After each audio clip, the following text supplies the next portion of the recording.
ഇന്നെൻ്റെ ഡേ 4 ആണ്. അപ്പോൾ ഡേ 4 ഇപ്പോൾ സൗണ്ട് കേൾക്കുന്നത് അടുത്ത അമ്പലത്തിലുള്ള ഒരു പാട്ടാണ് കേട്ടോ. അതാണ്. അപ്പോൾ ഡേ 4 ഞാൻ ചെയ്യുന്നത് റിവിഷനാണ്. Revision day 1, day 2, day 3 complete ആവാത്ത കുറച്ച് കാര്യങ്ങളുണ്ട്. അതും കൂടി ഞാൻ പഠിച്ച് സെറ്റ് ചെയ്തിട്ട് ഫ്രഷ് ആയിട്ട് ഡേ 5 തുടങ്ങാമല്ലോ വിചാരിച്ചു. അപ്പോൾ ഇന്ന് ഫുള്ള് കംപ്ലീറ്റ് ചെയ്യാൻ വേണ്ടി പോവുകയാണ്. ഇന്ന് ഞാൻ മോളെയും കൊണ്ടിട്ട് ഇപ്പോൾ ഞങ്ങൾ വൈകുന്നേരം ഇവിടെ ഫ്ലാറ്റിൽ തന്നെയുള്ള പാർക്കിൽ വന്നതാണ്. അപ്പോൾ അവൾക്ക് എന്താ പറയുക, കുഞ്ഞുങ്ങൾക്ക് എല്ലാവർക്കും റൂമിലടച്ചിരുന്ന് നമ്മുടെ പഠിപ്പിനെ കുറിച്ചിട്ടൊന്നും അവർക്ക് അറിയില്ല അല്ലേ. അപ്പോൾ അവരെയും കൂടി നമ്മൾ ഉൾക്കൊള്ളണം.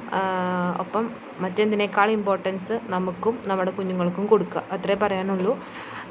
പിന്നെ നമ്മളെ പഠിക്കുന്ന ആരും പറയില്ല നമ്മുടെ ലൈഫ് മറ്റുള്ളവർക്ക് ഇമ്പോർട്ടൻ്റ് ആവില്ല. പക്ഷെ നമുക്ക് നമ്മുടെ ലൈഫാണ് വലുത്, നമ്മുടെ സ്വപ്നങ്ങളാണ് നമുക്ക് വലുത്. സോ നമ്മൾ തന്നെ നമ്മളെ എന്ത് ചെയ്യുക, മുന്നോട്ട് നയിക്കുക. അപ്പോൾ നമ്മൾ പറ്റിക്കാതിരിക്കുക, അത്രേ പറയാനുള്ളൂ. പഠിച്ച് തീർക്കാനുള്ളത് പെട്ടെന്ന് തീർക്കുക, ഫ്രഷായിട്ട് അടുത്ത മോർണിംഗ് തുടങ്ങുക. അപ്പോൾ നാളെ കാണാം ടൈം ടേബിളായിട്ട്. ബായ്.